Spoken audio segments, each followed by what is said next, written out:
কখনো কি আপনি এমন এক রাত কাটিয়েছেন যখন হঠাৎ মনে হয়েছে কেউ যেন আপনাকে ডাকছে, কেউ কাঁদছে কিন্তু চারিদিকে কেউ নেই? হয়তো সেটা আপনার আত্মার কান্না, যে কান্না আপনি শুনতে পাননি অথচ আল্লাহ তাআলা শুনছেন। আজকের গল্পে আমরা শুনবো এমন এক তরুণের বাস্তব ঘটনা যে একসময় আল্লাহকে ভুলে গিয়েছিল, কিন্তু এক অজানা কান্না তাকে ফিরিয়ে আনে তার রবের দিকে।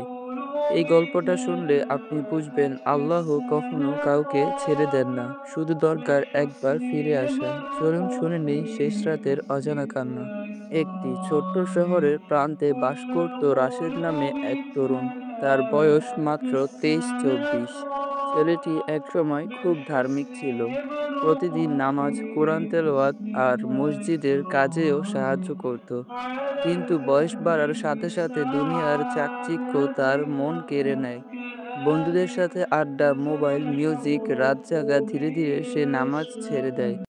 মা তাকে প্রায়ই বলতো, বাবা, দুনিয়া খুব ক্ষণস্থায়ী, একদিন এই হাসি, এই জীবন সব থেমে যাবে। রাশেদ হাসতো, বলতো, মা, আমি তো এখনো তরুণ, সামনে আরো সময় আছে। সময়ের সাথে সাথেই রাশেদ হয়ে গেল একেবারে বদলে যাওয়া মানুষ। সে হারাম আয়ে টাকা কামাতে শুরু করে। একদিন তার মা তাকে বলে, বাবা, আমি তোমার জন্য দোয়া করি যেন আল্লাহ তোমাকে ফিরিয়ে আনে। রাশেদ বিরক্ত হয়ে বলে, মা, আমি ঠিক আছি, নামাজ পড়েও তো কেউ ধনী হয় না। এক রাতে সে দেখে তার মা রাত্রি শেষ প্রহরে উঠেছে, মাথা সেজদায় রেখে কাঁদছে। হে আল্লাহ, আমার ছেলেকে হেদায়েত দাও। রাশেদ দূর থেকে দেখল, কিন্তু হৃদয়ে কোনো নাড়া দিল না, বরং ভাবল এত কেঁদে কি লাভ। এক রাতে রাশেদ গভীর ঘুমে ছিল, হঠাৎ শুনল কেউ কাঁদছে, খুব করুণভাবে। সে উঠে দেখে কেউ নেই। সে ভাবে হয়তো মা নামাজ পড়ছে, কিন্তু মা ঘরে ঘুমাচ্ছে। শব্দটা বারবার আসে, মনে হয় যেন তার নিজের বুকের ভেতর থেকে আসছে। সে ভয় পেয়ে বাইরে বের হয়, কিন্তু চারদিক নিস্তব্ধ। আকাশে চাঁদ আধো, বাতাস থমথমে। রাশেদ ফিরে এসে বিছানায় বসে ভাবে, আমি কি পাগল হয়ে যাচ্ছি? পরের দিনও রাতে একই কান্না শুনতে পায়। এবার কান্নার সঙ্গে একটি শব্দও আসে, তুমি কেন আমাকে মেরে ফেলছো? সে আতঙ্কে উঠে চিৎকার করে বলে, কে কে তুমি? কিন্তু কেউ উত্তর দেয় না।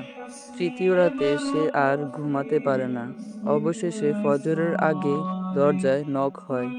সে দরজা খুলে দেখে দরজার সামনে একটা বৃদ্ধ দাঁড়িয়ে আছে। লম্বা দাড়ি, সাদা পোশাক, মিষ্টি মুখ। বৃদ্ধ বলে, বেটা, তোমার মায়ের দোয়া তোমাকে ফিরিয়ে আনতে চায়, কিন্তু তুমি দূরে চলে যাচ্ছ। রাশেদ হতভম্ব হয়ে বলে, আপনি কে? বৃদ্ধ বলে, আমি তোমার আত্মা, তুমি যাকে মারছো সে আমি। এই কথাটি শুনে রাশেদ পা কাঁপে। সে মাটিতে লুটিয়ে পড়ে কাঁদতে শুরু করে, হে আল্লাহ, আমি কি করছি?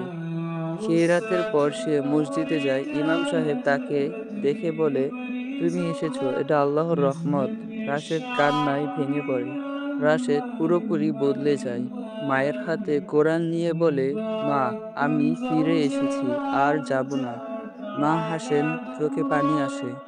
দিন যায়, সপ্তাহ যায়। রাশেদ এখন গ্রামের তরুণদের নামাজে ডাক দেয়, হারাম আয়ের টাকা গরিবের মধ্যে বিলিয়ে দেয়। তার মন শান্ত হয়, আত্মা শান্ত হয়। কিন্তু এক রাতে সে আবার সেই কান্না শুনে।